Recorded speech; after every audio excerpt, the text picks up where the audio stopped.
తెలుగు రాష్ట్రాల్లోని పలు ప్రాంతాల్లో గాలివాన బీభత్సం సృష్టించింది. అనకాపల్లి జిల్లా నక్కపల్లి, పాయకరావుపేట మండలాల్లో దాదాపు అరగంట పాటు గాలి వర్షం అల్లకల్లోలం సృష్టించాయి. తదితర గ్రామాల్లో పదుల సంఖ్యలో చెట్లు, విద్యుత్ స్తంభాలు నేలకూలాయి. కొన్ని చోట్ల ఇళ్లు కూడా దెబ్బతిన్నాయి. సత్యవరం గ్రామంలో కొబ్బరి చెట్టు కూలి తమలపాకులు సేకరించే ఇద్దరు కూలీలు ప్రాణాలు కోల్పోయారు. ముకుందరాజుపేటలో ఇంటి రేకులు పడి ఇద్దరు మహిళలు తీవ్రంగా గాయపడ్డారు. గాలుల ప్రభావంతో భారీగా ఆస్తి నష్టం వాటిల్లింది. మామిడి, అరటి పంటలు పూర్తిగా దెబ్బతిన్నాయి. విద్యుత్ స్తంభాలు విరిగిపడటంతో పలు చోట్ల సరఫరా నిలిచిపోయింది.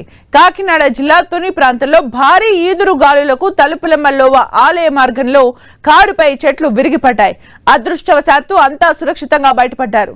గొల్ల అప్పారావు సెంటర్లోని గాంధీ సత్రం మేడపై ఉన్న భారీ హోర్డింగ్ కూలడంతో 3 బైకులు ధ్వంసమయ్యాయి. ఇద్దరికి స్వల్ప గాయాలయ్యాయి. కర్నూలు నగరంలో గాలివాన బీభత్సం సృష్టించింది. కర్నూలు సమీపంలోని పందిపాడు వద్ద రహదారిపై వెళ్తున్న ఆటోపై విద్యుత్ స్తంభం పడింది. ఈ ప్రమాదంలో ఆటో డ్రైవర్ రామకృష్ణ అక్కడికక్కడే మృతి చెందారు.